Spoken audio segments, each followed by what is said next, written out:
제가 좋아하는 말이 하나 있어요. 성공한 사람의 인생은 성공한 후에 포장되어 평범한 사람을 망친다. 이런 말 들어본 적 있어요?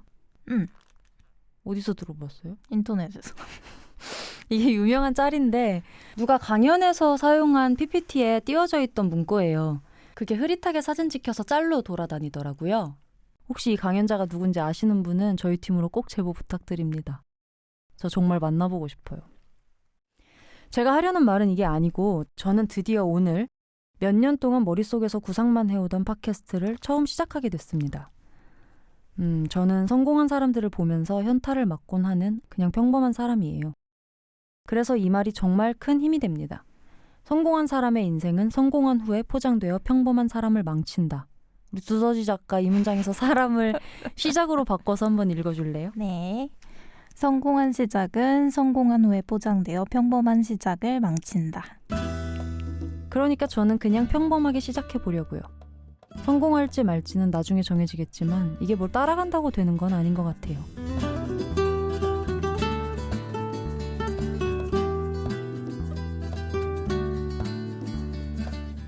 실은 제가 이 프로그램의 모델로 삼은 미국의 팟캐스트가 하나 있어요. This American Life라고 1995년에 시작해서 벌써 700회가 넘게 릴리즈된 팟캐스트입니다. 그걸 듣고 있으면 저는 절대로 이 정도의 퀄리티로 오디오 콘텐츠를 만들 수 없을 거란 생각이 들면서 아무것도 시작할 엄두도 안 나고 시작하기조차 싫어집니다. 그때 This American Life의 제작자 아이라 글라스의 이런 인터뷰를 듣게 됐습니다. Nobody tells people who are beginners. 초심자에게 이런 얘기를 해주는 사람이 없어요. 창작의 일을 하는 우리 모두는 좋은 작품을 보는 좋은 안목이 있기 때문에 창작에 빠져듭니다. 하지만 거기엔 갭이 존재해요. 처음엔 결과물이 좋게 나오질 않죠. 그때 초심자는 자신의 그 안목 때문에 자기 결과물에 실망하게 됩니다. 많은 사람들이 이 단계를 이겨내지 못하고 거기서 그만두죠. 하지만 제가 아는 대부분의 창작자는 이 단계를 몇 년 동안 거쳤어요. 우리는 모두 이 과정을 거쳐갑니다. 만약 당신이 지금 막 시작했다면 실망감이 드는 게 당연하다는 걸 알아야 돼요. 많은 양의 작업을 반복하는 것만이 당신의 안목과 결과물 사이의 갭을 줄일 수 있어요. 오직 그 방법뿐입니다. 저는 제가 만났던 그 어떤 사람보다도 이 과정을 길게 거쳤습니다. 시간이 꽤나 걸릴 거예요. 그게 정상이에요.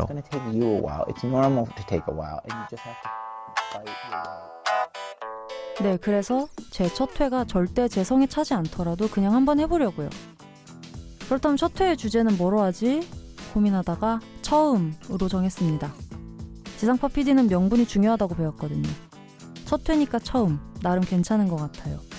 빅리틀 라이프 첫 회를 시작할게요. 저는 제작을 맡은 장도수 PD입니다. 스토리 1, 첫 번째 경위서. 이 이야기는 다혜리의 이야기인데요. 이다혜 기자님이시죠. 앞으로도 빅리틀 라이프의 좌충우돌 여정에 동참해 주실 분입니다. 이 팟캐스트를 뭘 믿고 합류하신 건지 굉장히 도전을 좋아하시는구나 라고 생각은 했습니다만 경위서라니 역시 남다르시네요. 그녀는 첫 번째 경위서를 언제, 도대체 어떤 이유로 쓰게 된 걸까요? 그 주도 다른 주와 마찬가지로 굉장히 평화롭게 저는 일이 잘 늘지 않는다는 얘기를 듣고 뭔가 소소한 사고도 하나 쳤고 선배는 저한테 이제 화를 내는 레파토리가 다 떨어질 지경이었던 거죠.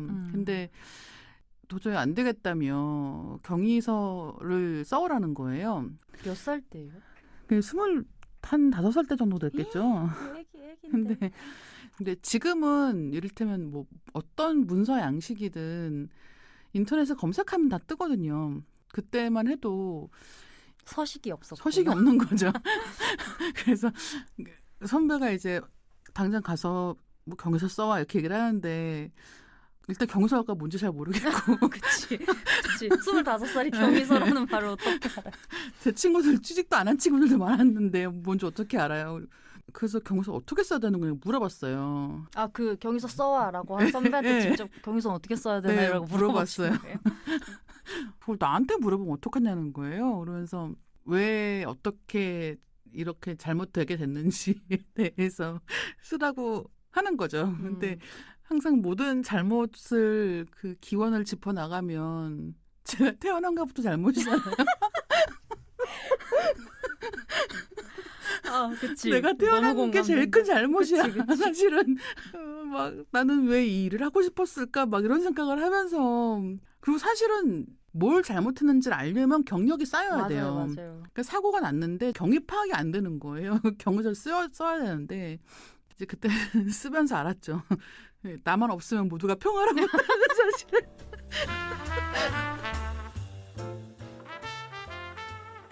도대체 무슨 잘못을 하신 거예요? 보통 이제 인쇄매체에서 나는 사고는 이제 오탈자 사고 같은 게 제일 많아요. 그게 제일 큰 사고고, 그러니까 예를 들면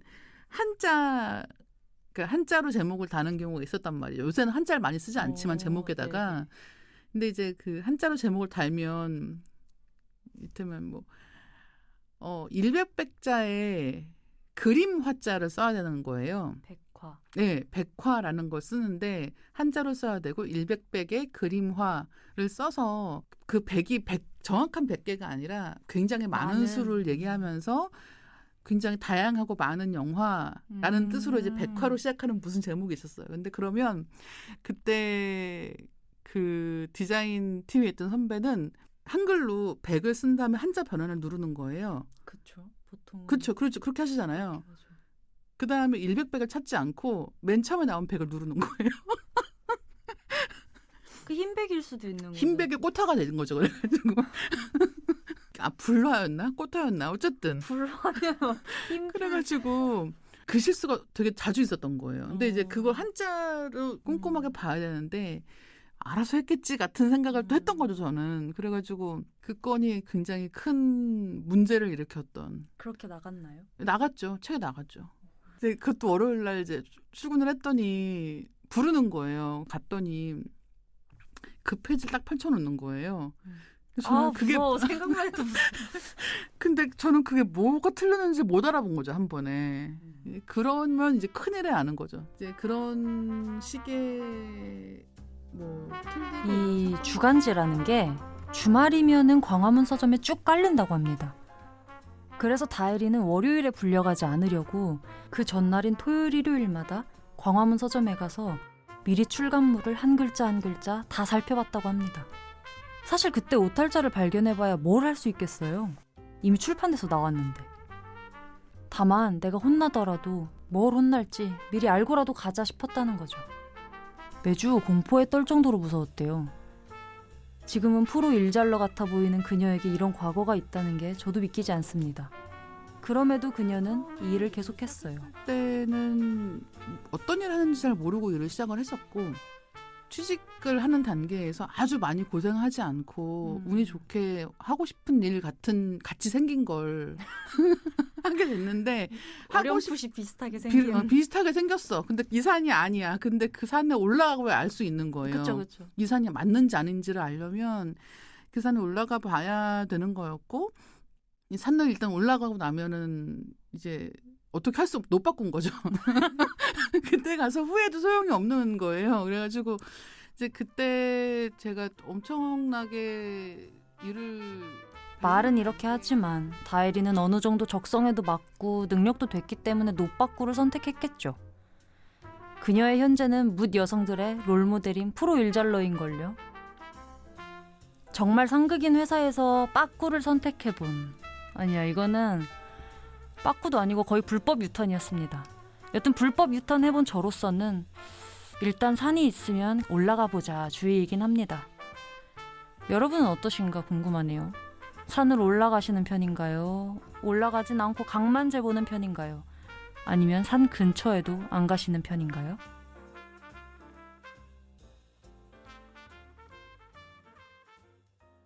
스토리 2. 부모와 아이의 첫 만남. 이건 제 친구 창원이의 이야기예요. 사실 저희 엄마한테 저를 처음 봤을 때 어땠는지 물어봤는데 엄마가 너무 방송을 의식해서 재미가 없더라고요. 그래서 그건 폐기하고 제 친구 창원이한테 부탁했습니다. 창원이는 둘째여서 첫째인 오빠를 낳았을 때 어땠는지 부모님께 물어봤더라고요. 그러면 가태아나 오빠 봤을 때 느낌이 어땠어? 그거는 말로서 표현하기가 좀 그랬는데. 말로 해봐. 아니 그거는 좀 색다른 좀 경험하지 못한 느낌이었어. 울 뻔했어. 진짜로? 그 지하인데 어. 애를 안고 응. 지하에서 이제 엘리베이터 딱 타기 전에 응. 아빠는 그 밖에 기다렸으니까 아들입니다 분만실이 하면서, 분만실이 지하고 지상으로 아기를 올리는구나. 그냥 보여주더라고. 그치. 그때 이제 아빠 진짜 눈물 났어. 그래? 울었어? 난 몰래 그렇지. 방금 창원이 놀라는 거 들으셨어요? 아버님이 원래 감정이 되게 없으시대요. 근데도 우셨다는 건 정말 감동이었다는 거죠. 내가 오빠랑 2살 차이 나잖아. 근데 오빠는 지금도 잘생겼지만은 처음에 딱 태어났을 때 우리 오빠는 이목구비가 잘생겼어. 그래가지고 코도 막 이렇게 뾰족하고. 아기 때부터? 딱 나왔을 때부터. 엄마의 자궁에서 딱 나왔을 때부터.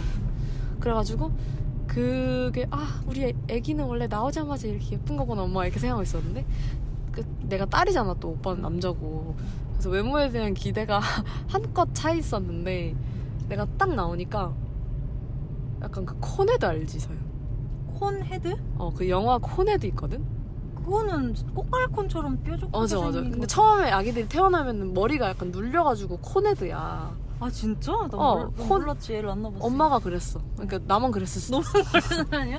나는 그런 일이 없었는데. 근데 콘헤드에다가 코가 없었대 진짜. 구멍 2개가 있었대.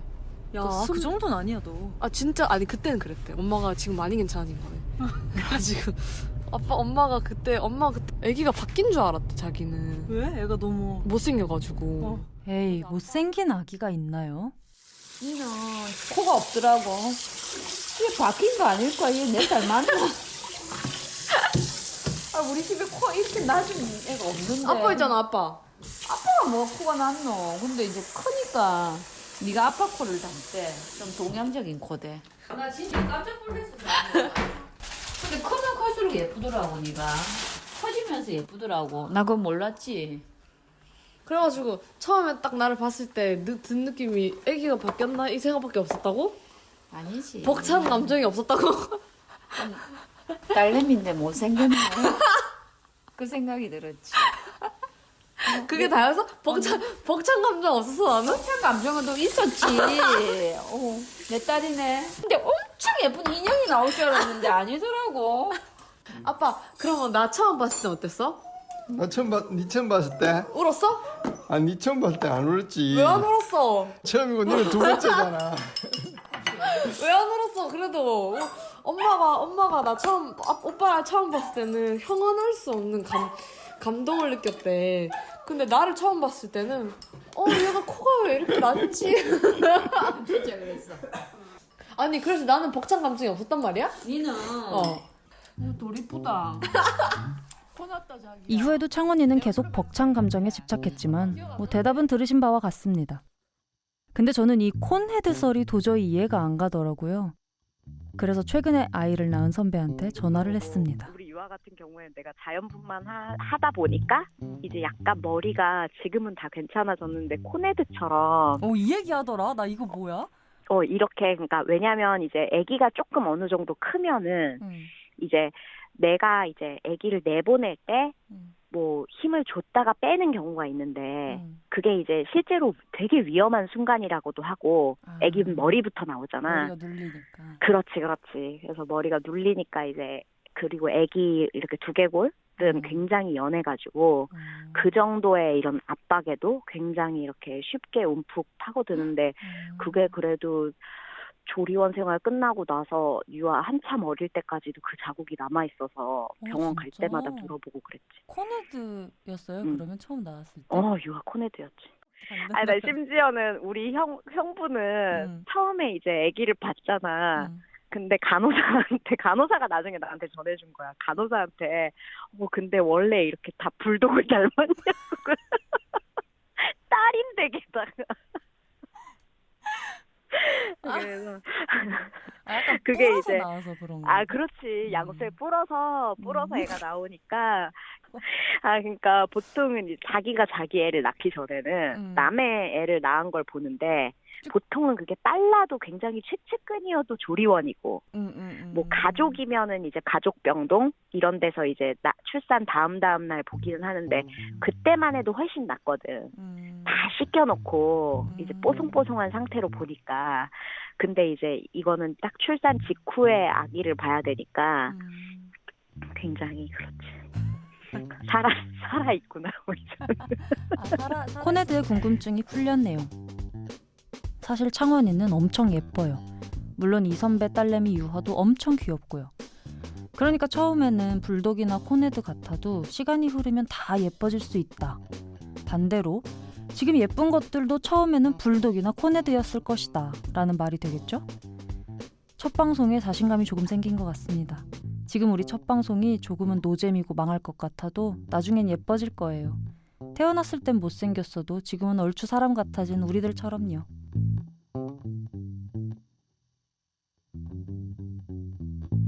스토리 3. 첫 번째 생방송. 이번에는 첫 번째 생방송에 관한 이야기를 해보려고요. 저는 개인적으로 방송의 꽃은 생방송이라고 생각하는데요. SBS 주시은 아나운서의 생애 첫 생방송은 하필 그 어렵다는 시민들에게 둘러싸인 야외 촬영이었습니다. 야외에 나가서 생방송하는 건 처음이었단 말이지. 이제 얼마나 긴장되겠어. 막 야외인 경우에는 다른 사람들이 막 지나다니고 그때 장소가 어린이 대공원이었나? 코로나 전이지. 코로나 전이지. 그러니까 막 어린이 대공원이니까 어디서 뭔가 돌발 상황이 있을 수도 있다는 걸 나는 예상하지 못하니까. 그래가지고 가서 막 대본도 달달달 외우고 원래 보면서 하는 건데 혹시 모르니까. 그리고 너무 자주 보면 아마추어 티 나잖아. 물론 아마추어였지만 프로하고 싶잖아. 프로하고 싶잖아. 뭐 처음이었어도. 그래가지고 엄청 열심히 외우고 리허설도 엄청 많이 해. 막 동선부터 다 체크해. 왜냐면 움직이면서 해? 걸어가면서 막 이런 거 소개하고 막 이런 거 소개하고 하나부터 열까지 동선을 다 체크한단 말이야. 이쪽 방향에서 들어오고 이쪽 방향으로 나가고 무조건 걸을 땐 뭐 이렇게 하고 이거를 엄청 열심히 연습을 하는데 모두가 공통적으로 하는 말이 그 리허설 다 필요 없다. 분명히 딱 생방송 불 들어오고 진짜 할 때 되면 뭔가 하나 터진다는 거야. 자꾸 연습 아무리 열심히 해봤자. 그래서 내가 아니라고 이렇게 완벽하게 연습했는데 그럴 리 없다. 나는 그럴 리 없다 이랬는데 역시 그렇더라고. 연습할 땐 아무 사고 안 났고. 아무 사고 안 났지. 시민들의 경우에는 아무리 인터뷰를 연습을 하고 질문 이렇게 할 테니까 대답해 주시면 돼요라고 했어도 생방이면 그분들도 긴장을 한단 말이야. 이제 카메라 불 들어오고 막 들어가요 막 이러면 이제 정신이 없고 지켜보는 사람은 많고 막 다들 구경하잖아. 그러니까 이제 그런 상황들을 나는 예측하지 못한 거지. 그치. 나는 예측하지 못한 거지. 리허설 땐 안 그러셨으니까 내가 이렇게만 하면 되겠다. 이러고 이제 나만 실수하지 말아야지 하고 이제 딱 불 들어오고 멘트 잘 하고 그 시민과의 만남.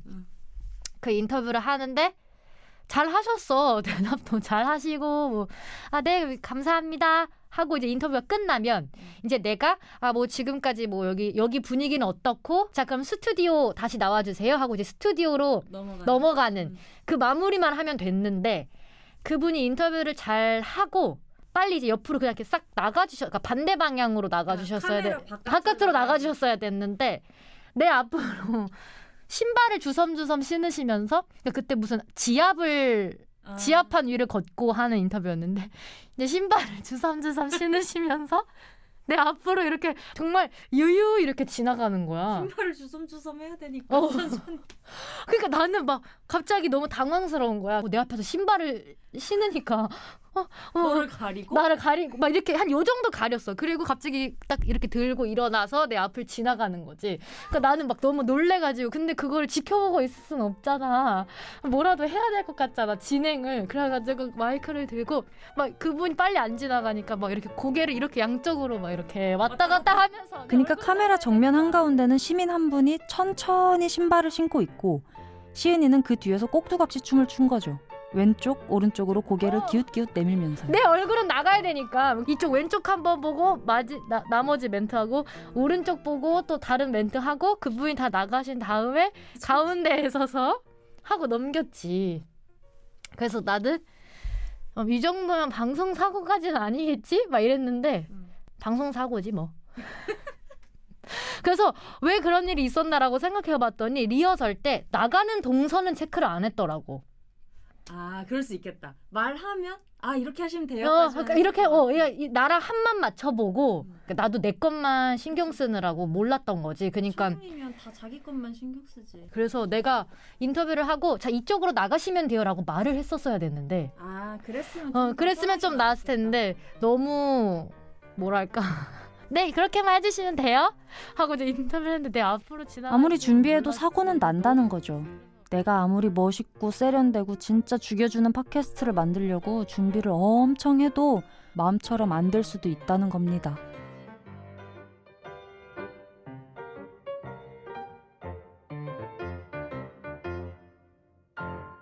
스토리 4. 연인의 첫 만남. 아까 자기 딸 보고 불독이네 코네드네 했던 선배네 부부 있죠?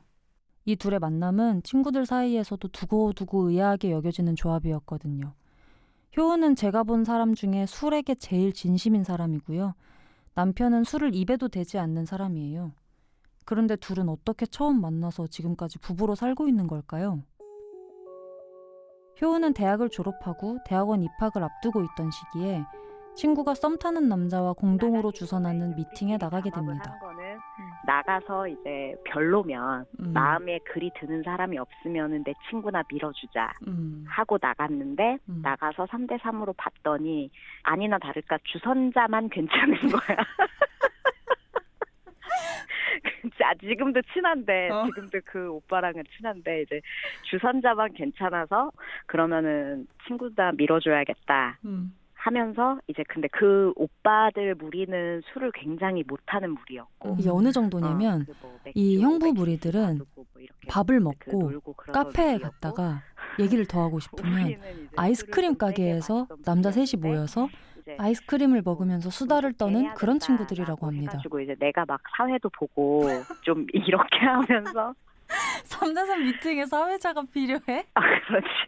왜 그랬는지 모르겠는데 어쨌든 뭐 피처에 소주 붓고 뭐 하면서 막 하는데 이제 또 옥수 형부는 평소에 뭐 이렇게 호프집 같은 데서 이렇게 나 같은 어떤 처자를 보면 저런 사람은 진짜 아니다. 뭐 이런 생각을 늘 갖고 있었다고 하는데 그날따라 이제 형부가 늘 하는 얘기가 뭐냐면 하필이면 그 모습이 좋아 보였다라는 말을 쓰는데 그 와중에 나는 진짜 사심이 없었고 나는 이제 임무 완수를 다 했다. 막 중간중간에 게임 같은 것도 하고 이제 내 친구의 마음도 좀 확인시켜주고 이러면서 이제 흡족한 마음을 가지고 이제 집에 가려고 하는데 이제 형부가 뭐 전화번호 물어보고 뭐 이러면서 그 뭐 6년 연애 그렇게 하게 됐습니다. 레크레이션 강사 뛰러 간 거네요, 거의. 그렇지. 레크레이션 강사 뛰러 갔다가 이제 오히려 그때 3대3 중에 나랑 형부만 잘 되고 사실 다른 사람들은 각자 짝을 찾아가고. 진짜 모르는 거구나, 사람 일을. 그렇지. 그래서 좀, 뭐, 인연이라는 게 뭐 굳이 정해져 있는 것은 아니다. 왜냐면은 그때 그 순간의 분위기만 해도 뭐 거의 그 주선자끼리 이어주려고. 근데 나중에는 결국 그 둘은 안 되고, 뭐 엉뚱하게 우리 둘만 되고. 근데 형부가 언니 술 마시는 거 진짜 싫어하는데 거기에 꽂혔다는 것도 너무 신기하다. 그렇지. 그러니까 진짜 사람 일은 모르는 거라고. 나 같은 경우야 뭐 내가 그냥 막 많이 마시는 것 뿐이지 뭐 남이 잘 마신다 못 마신다 이런 거에 뭐 호감도가 좌우되고 이러는 건 아니었는데. 거짓말하지 마요. 그런데 이제 형부 만나고 나서 이제 내가 좀 원래는 안 마시는 사람에 대한 좀 그 약간의 의심 같은 게 있었는데 뭐 형부 만나고 바뀌긴 했지. 진짜 마시기 싫어하는 사람이 있구나. 세상에 술을 싫어하는 사람이 있나? 그렇지. 뭐 그렇게 생각을 했지. 결혼하고 나서 술 때문에 생긴 해프닝은 없었을까요? 내가 너무 이제 누가 봐도 술 냄새가 나는데 이제 자꾸 술을 안 마셨다고 하고 이제 들어오니까 신혼 시절에 음주 측정기를 사서 그 경찰들이 갖고 다니는 그 음주 측정기를 사서 현관문 앞에서 불고 들어가셨어요? 그렇죠, 그렇죠. 근데 이제 그거는 이제 약간 보급형이기 때문에 경찰분들이 가지고 있는 것은 굉장히 정밀한 측정이 가능하지만 이제 내가 우리 신혼집 옆에 초등학교가 있었는데 뭐 게토레이나 뭐 이런 음료수 마시면서 이렇게 몇 바퀴 돌면 충분히 측정을 피할 정도로 별로 그렇게 실효성은 없었다. 이 얘기는 들어도 웃기네. 우리는 그러니까 평생 이해 못하던 종류의 사람과도 아주 소중한 인연이 될 수 있다. 오히려 별로라고 생각했던 바로 그 포인트, 혹은 알 수 없는 포인트에 꽂혀서 평생을 함께할 수도 있다 이 말입니다. 여기까지 듣고 있는 여러분은 지금 그 포인트에 꽂혀버린 것이고 이번 시즌 엔딩까지 함께하게 될 가능성이 아주 크다고 봅니다. 스토리 5. 커피 한잔 할 사람. 일단 스토리 5를 듣기 전에 오픈 채팅방을 아셔야 돼요. 두더지 작가 오픈 채팅방이 뭔지 아세요? 그거 아닌가? 연예인들 고독방 이런 카톡 채팅방? 단체 톡방 같은 거? 근데 그 1대1로도 할 수 있대. 응. 알았어? 응. 그건 알았지. 근데 정확히는 몰라. 저는 몰랐습니다. 오픈 채팅은 카카오톡에 있는 건데 비슷한 관심사나 취미를 기반으로 대화방을 만들어 소통할 수 있는 거래요. 키워드를 검색해서 관심사에 맞는 채팅방을 골라 들어갈 수 있다는데 익명으로 대화한다는 특징이 있다고 하네요. 익명인 거 알았어? 그 닉네임 설정 가능할걸? 나만 모르는구나. 사실 전 아직도 뭔지 잘 모르겠어요.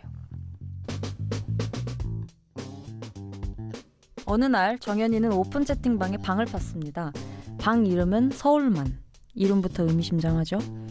그리고 소리가 그 방의 입장이에요. 난 이거 생각만 해도 어색한데. 이런 방에선 어떻게 처음 대화를 시작하나요? 거의 시비 터는 거였을까? 왜 서울만이에요? 그랬더니 너가 몸이 가까워야 마음이 가까워지는 법. 그래서 얘는 좀 맞는 말을 하네. 너 소개 좀. 이랬지 내가. 당시 피아노를 치고 있던 정연이는 자기소개 대신에 피아노 연주를 녹음해서 보내줍니다. 음악은 대장금 OST 오나라. 그래서 소리가 물어보죠. 너 그럼 이영애 생각하면 되나? 이랬지. 그 드립을 정연이가 받아줍니다. 그래서 전지현 생각하면 되냐? 라고 했지. 근데 진짜 별 대화 진짜 안 했을걸? 진짜 너랑 대화했던 거는 1시간에 한 번 정도? 어디냐? 뭐 마시냐? 근데 너가 자허블. 나도 자허블 좋아한다. 자허블, 자몽허니 블랙티래요. 스타벅스 메뉴입니다. 지금까지는 둘 사이에 별 대화가 없어요. 그냥 자몽허니 블랙티를 좋아하는 이영애와 전지현의 만남 정도? 그리고 그날 밤 갑자기 소리가 심심했는지 정연이한테 너 오늘 누구 만났냐고 추궁하기 시작합니다. 누구 만났냐? 친구 만났다 했어. 내가 어차피 이미 뭐 오픈 채팅 뭐 익명이고 그래. 얼굴도 모르고 나이도 모르고 아무것도 몰라. 그래서 자기 나는 언제 만나? 자기는 언제 만나요? 맞아. 근데 너가 뭐라 했지? 자기 오늘 만나는 거 아니었어? 같이 맞장구 쳐였지. 응. 그래서 야 나 지금 가면 나 진짜 만나주냐? 내가 진짜 진작에 물어봤지. 근데 너 만나준다 했어. 근데 내가 너 좀 믿었던 게 너가 집 주소 보내줬어 나한테. 맞아. 얘 진짜 만날 생각했나 보네 생각했지. 근데 진짜 웃긴 게 그 전까지 너랑 대화도 안 하고 나이도 맞아. 나이는 알았어? 나이만 알아. 근데 어떻게 생겼는지도 몰라. 대화 아무런 정보 없어. 근데 왜 갔는지도 몰라. 그냥 갔어. 진짜 그냥 갔어. 아무 생각 없이. 그래서 너무 정보가 없으니까 얘는 또 나름 또 불안했겠지. 그래서 내가 딱 물어봤지. 너 혹시 키가 어떻게 되냐? 그랬더니 네가 개 좀 안 돼? 이랬어. 내가 그래? 그럼 혹시 너 막 체형 같은 거 어떻게 돼? 왜? 아무런 정보가 없으니까. 근데 네 갑자기 비비빅 사진을 보내줘. 숨쉬기도 가쁘다. 그러니까 이 시간에 비비빅 쳐먹지. 그래서 나 딱 그때 가야지. 얘는 좀 나랑 잘 맞는다. 진짜? 말하는 게 뭔가 맞아. 나는 내가 예상했던 거는 나만한 키에 그리고 쌍꺼풀 있고. 쌍꺼풀 얘기한 적 없는데? 나 무쌍이라고 그랬어. 그것도 기억난다. 장난치는 줄 알았지. 무쌍이라고 그랬어. 나 그럼 유턴한다. 그래서 진짜 과학으로 본인이 딱 보통 키인 소리는 자기만큼 쪼만한 정연이를 만나러 운전해서 갔습니다. 별 정보도 없는데 신기하죠? 그냥 자기만큼 작고 쌍꺼풀은 없고 비비빅을 밤늦게 처먹을 정도로 숨쉬기도 가쁘다는 정보만 가지고 1시간을 운전해서 간 거예요. 이건 진짜 신기한 것 같아. 도착하니까 새벽 1시였다는데 이게 어떻게 가능하죠? 둘 다 약간 그냥 홧김에? 홧김에. 너 오늘 나 진짜 간다 하고 너 뭐라 했어? 왜 안 와? 온다며. 혼자 올 거야. 지금 12시. 여튼 둘은 만났습니다. 소리가 차를 대고 저 앞에서 정연이가 걸어왔죠. 탔는데 뭔가 좀 꽉 차는 거야. 정연이 키를 나는 정연이랑 나랑 비슷하다고 생각했으니까. 진짜 여기 어디 그럴 수가 있냐? 내려왔는데 내가 이렇게 보게 되는 거야. 한참 올려다봤대요. 나도 깜짝 놀랐어. 오랜만에 봐가지고 키가 이렇게 숄티한 사람은 처음 봐. 난 평균인 키야. 근데 난 이제 또 아차 싶었다. 또 글렀다 싶었던 게 정연이가 다른 거는 웬만한 거는 막 다 안 본다 했는데 키만 자기랑 비슷한 사람이 했으면 나보다 비슷하게 마이너스 5cm. 그런데 소리는 마이너스 12cm. 이건 뭐 어떻게 할 수가 없잖아. 내가 이제 이 성장판이 다 선천적인 이거 문제인데. 어떻게 할 수가 없잖아. 그래서 또 망했구나 싶었어. 망했구나 싶었지. 일부러 떨어져서 그랬잖아. 그러니까. 아니면 저기 막 보도블럭 같은데 올라갔어? 진짜? 근데 얘가 뭔가 날 아는 것처럼 말하는 거야. 근데 이제 딱 그립톡을 봤는데 그 곰돌이가 막 그려져 있는 거야. 나 아차 싶었잖아. 와, 나 그때 진짜 온몸에 소름이 다 돋는 거야. 내가 야 설마 너 걔야?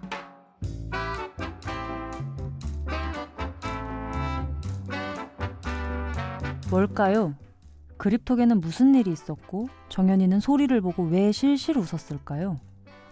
사실 이 둘은 처음 만난 게 아니었어요. 시간을 돌려서 소리가 처음 오픈 채팅방이라는 걸 알게 된 시점. 그러니까 정연이가 만든 서울만이라는 방에 입장하기 전으로 돌아가 볼게요. 처음 오픈 채팅방을 알게 된 소리는 신기해서 이 방 저 방 방황했는데 이 방에서는 대화가 잘 안 된다고 쫓겨나고 저 방에서는 대화가 노잼이라고 나오고 그랬대요. 마음에 드는 방이 없으니까 어떡해요. 자기가 만들어야지. 소리는 급기야 자기가 방을 만들었습니다. 처음으로요. 커피 한 잔 할 사람. 아무도 안 들어왔어. 아니 진짜 아무도 안 들어왔다. 왜? 그때 정연이가 딱 들어왔는데 그때 완전 뭐 나 아는 사람인 것처럼 언니 저요 막 이랬잖아. 들어오자마자 언니 저요. 그래서 나는 정연이랑 첫 대화 상대였지 정연이가. 그리고 나는 사진 교환 같은 걸 안 원했어. 왜냐면은 내 사진 보여줬다가 상대가 내 얼굴 보고 실물을 봤을 때 실망할까봐. 난 찍어 보내줘. 얼굴 빼고. 얼굴 빼고 보내줬던데 거기에 너가 깜짝색 마스크를 하고 이상한 무슨 곰돌이 같은 이상한 그립톡 하고 있는 거야. 그래서 얘는 좀 나랑 결이 안 맞다. 진짜 귀여운 건데 그거. 그래서 정연이랑 카페 어디 갈래까지 해서 어디에서 만나자까지 했는데 정연이 방 나갔어. 너무 귀찮은 거 아니야? 무슨 새벽에 나오래. 다 씻었는데. 그래서 난 이제 현타. 이게 되게 부질없구나. 말을 하면 뭐하나 그렇게 현타 맞은 상태에서 방황하다가 마지막이다 하고 들어간 방이 바로 정연이가 만든 서울만이라는 방이었던 거죠. 사실 소리의 말투가 너무 독특해서 정연이는 자기 방에 들어온 익명의 상대방이 전에 만난 소리라는 걸 이미 눈치채고 있었대요. 그러니까 실실 웃고 있었겠죠. 자, 다시 현재로 돌아올게요.